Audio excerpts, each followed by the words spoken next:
Hello friends, இன்றைக்கி நாம் ரொம்பவே சிம்பிள் அண்ட் டேஸ்டியான கேரட் பொரியல் எப்படி செய்யலான்னு பார்க்கலாம். இதுக்கு முதல்ல கடாயை சூடு பண்ணிக்கோங்க.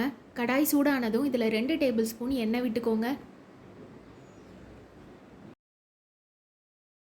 எண்ணெய் நல்லா சூடானதும் இதில் 1/2 டீஸ்பூன் கடுகு போட்டுக்கோங்க. கடுகு நல்லா பொரியட்டும். கடுகு நல்லா பொரிஞ்சோன்னே இதில் 1 டீஸ்பூன் கடலைப்பருப்பு சேர்த்துக்கோங்க. கடலைப்பருப்பு நல்லாவே பொன்னிறமாக வந்துட்டு இப்போ 10 சின்ன வெங்காயத்தை சின்ன சின்னதாக கட் பண்ணி வச்சுருக்கேன். அதை நம்ம இதில் சேர்த்துக்கலாம். ஒரு பெரிய பச்சை மிளகாவை 4ஆக கட் பண்ணி வச்சுருக்கேன். அதையும் நம்ம இதில் சேர்த்துக்கலாம்.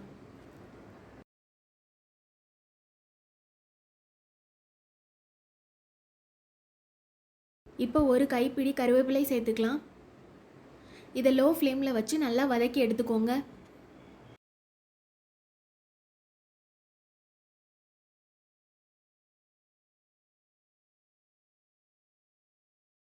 நாலு கேரட்டை துருவி எடுத்து வச்சுருக்கேன். அதையும் நம்ம இதில் சேர்த்துக்கலாம்.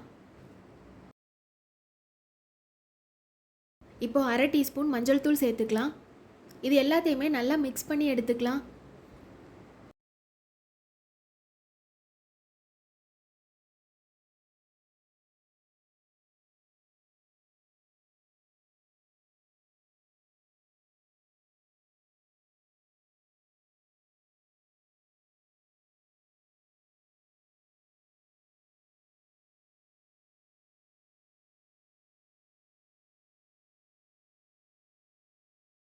இப்போ இதில் தேவையான உப்பு சேர்த்துக்கலாம்.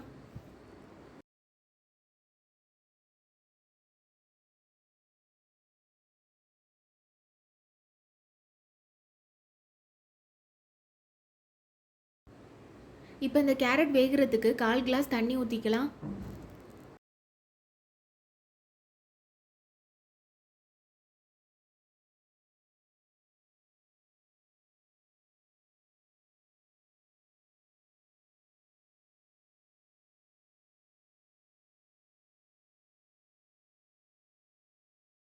இப்போ இதை மூடி போட்டு நல்லா 2 நிமிஷம் வேக வச்சு எடுத்துக்கலாம்.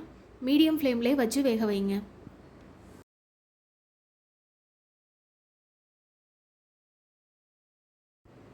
அவ்வளோதான், கேரட் நல்லாவே வெந்து நல்லா சூப்பராக ரெடி ஆயிடுச்சு.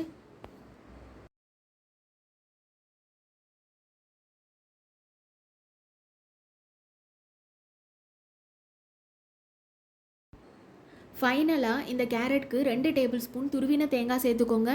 இந்த தேங்காய் சேர்க்கும்போது உங்களுக்கு கேரட் பொரியல் ரொம்பவே சுவையாக இருக்கும்.